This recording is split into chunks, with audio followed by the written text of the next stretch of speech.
Well, shares in the British infrastructure giant Balfour Beatty slumped by 20% today. Yes, 20%, as its boss quit and the company issued a profits warning. The immediate departure of Chief Executive Andrew McNaughton came as a £30 million shortfall was revealed at Balfour Beatty's UK construction business.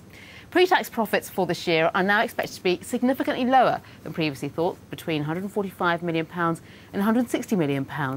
Well, last year the company lost £60 million in the UK after it paid financial penalties and fines related to delays with projects. That helped to drag the group's 2013 pre-tax profits down by £32 million. That's 78% lower than the year before. So how's it all gone so wrong? Well, here in the Gherkin with me is Rebecca Evans, the editor of Construction News. It's great to have you here with us. Hello. There's meant to be a construction boom going on, isn't there? So what on earth is going on here? Have Balfour Beatty just got it wrong, or are they operating in a different part of the economy? Well, there's a number of things going on, actually. Balfour Beatty's had some issues that it's been quite public about for the last 18 months or so. This is the third profit warning in 18 months.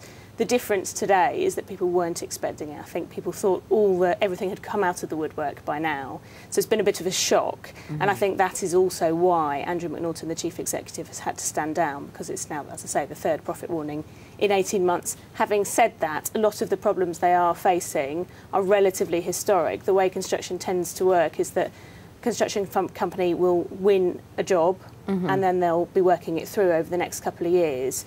So yes, there is a construction boom going on. Actually, one of the things you're seeing as a result of that is a lot of inflation. Costs are rising. So if you've won a job at low rates, then you might be finding that there are certain difficulties, and certain bits of the industry, the electrical and mechanical, that they've really focused on today are still being badly hit. They're not yet coming out in the same way that we're seeing some other parts of the industry.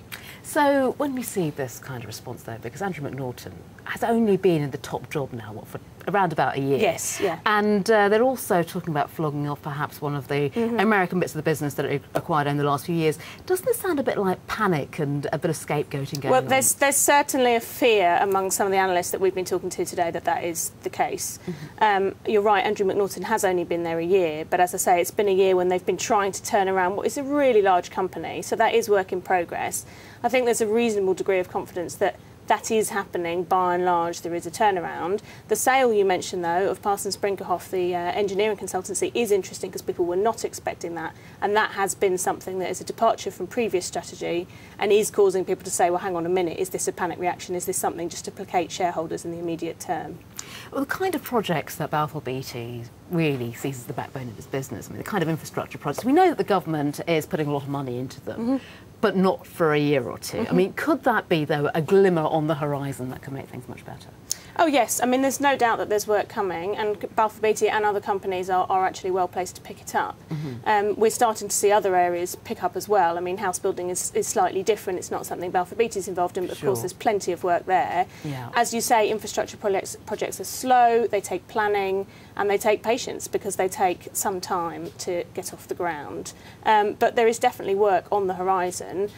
Also, Balfour Beatty is slightly different. Other companies, we're already starting to see their fortunes change. We saw Skanska the other week. The Prime Minister visited. They announced they were employing 1,500 new people. So some of these are decisions that may have been taken 2-3 years ago even that are playing out now, and that's why you're seeing the fortunes of different companies fare slightly differently. And of course, on top of that, that Olympic Stadium. They won the contract to transform that in the next few years. This isn't going to be affected, is it? Because that is quite a big job in itself. No, it shouldn't be. No, I wouldn't have thought so. Individual jobs may be facing particular problems, but as I say, I think that on something like that, it's a prestigious project. They'll be keeping a close eye on that. That should be fine. And of course, there were hopes that this could mean, you know, more work on the horizon, not just here, but also abroad as well, particularly in the Middle East.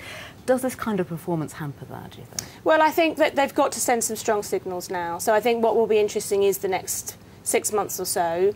The chief executive's obviously gone quite suddenly. Yes. We're now going to have an executive chairman in the interim while they look for somebody else. Again, the people we've been talking to in the industry today are thinking that perhaps it'll be someone from outside the industry, which would be quite interesting because construction often has a lot of people who've worked their way up rather than come in from outside, so that could be interesting.